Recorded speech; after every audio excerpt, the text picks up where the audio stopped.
Saudara dan saudari terkasih, Injil kita pada minggu ini diambil dari Injil Matius bab 5 ayat 1 sampai 12a. Ketika melihat orang banyak, naiklah Yesus ke atas bukit.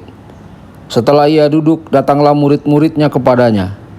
Lalu Yesus pun mulai berbicara dan mengajar mereka, katanya, "Berbahagialah orang yang miskin di hadapan Allah, karena merekalah yang punya kerajaan surga.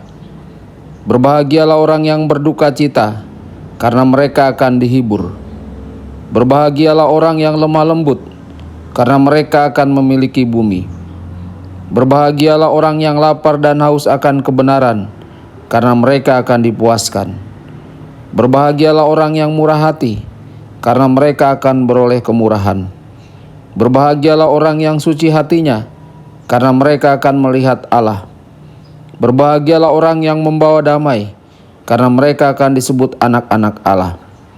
Berbahagialah orang yang dianiaya demi kebenaran, karena merekalah yang mempunyai kerajaan surga.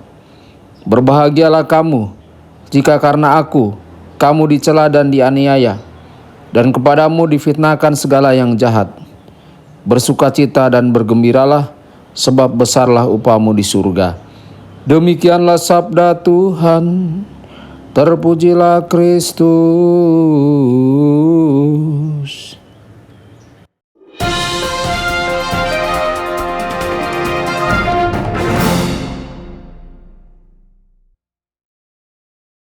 Saudara dan saudari terkasih dimanapun Anda berada, jumpa lagi dengan saya Romo Tedens dalam saluran Warta Kabar Sukacita.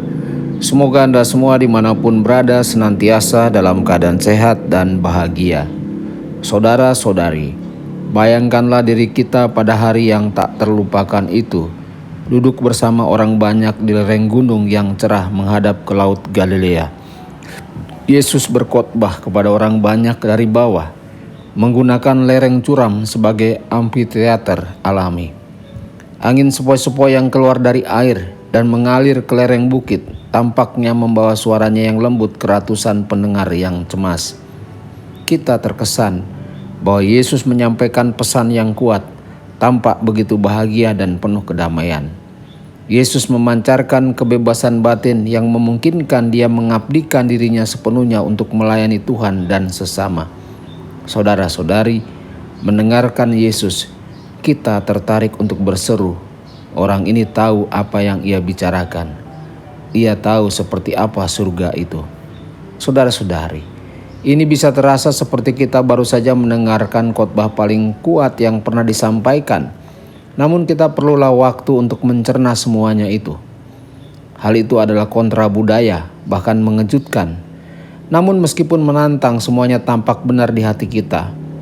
Yesus dengan berani mengusulkan kepada kita dalam khotbah di bukit sebuah peta jalan baru yang segar menuju kebahagiaan dan berkat sejati. Kita semua memiliki keinginan yang mendalam untuk bahagia dan hidup dalam damai. Kita telah berpikir sebelumnya bahwa kita telah mengetahui semuanya. Tetapi cara Yesus sangatlah berlawanan dengan cara dunia. Yesus mencemooh semua ucapan bahagia palsu yang membuat kebahagiaan bergantung pada ekspresi diri, mencari kesenangan diri, berfoya-foya, atau sikap makan, minum, dan bergembiralah karena besok kamu akan mati.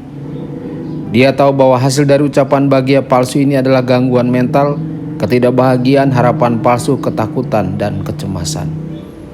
Saudara-saudari, sebagai kunci kesuksesan dan kebahagiaan, dunia sering mengusulkan kepada kita satu atau lebih dari dosa mematikan.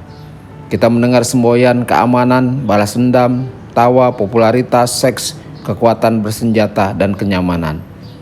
Yesus hanya membalikan semua cita-cita dangkal ini di atas kepala mereka, menyebut mereka semua memiliki jalan buntu. Yesus dengan berani menantang semangat dunia, menerima kenyataan bahwa tindakan seperti itu akan membuatnya sangat tidak disukai oleh beberapa orang, bahkan menjatuhkan nasibnya di Kalvari.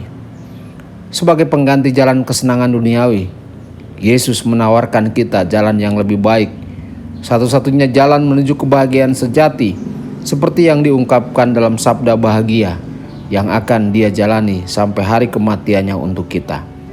Saudara-saudari, mungkin kata-kata ini benar di hati kita, Tetapi apakah kita siap untuk memotong tali yang membuat kita terus mengejar ucapan bahagia yang salah?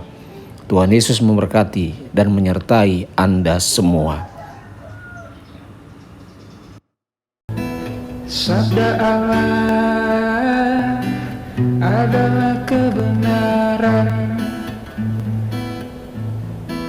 Sabda Allah adalah kehidupan. Mari kita mencintainya, mari kita menghayatinya.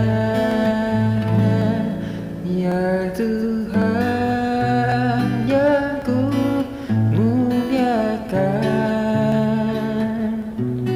sabdamu angkat resahku.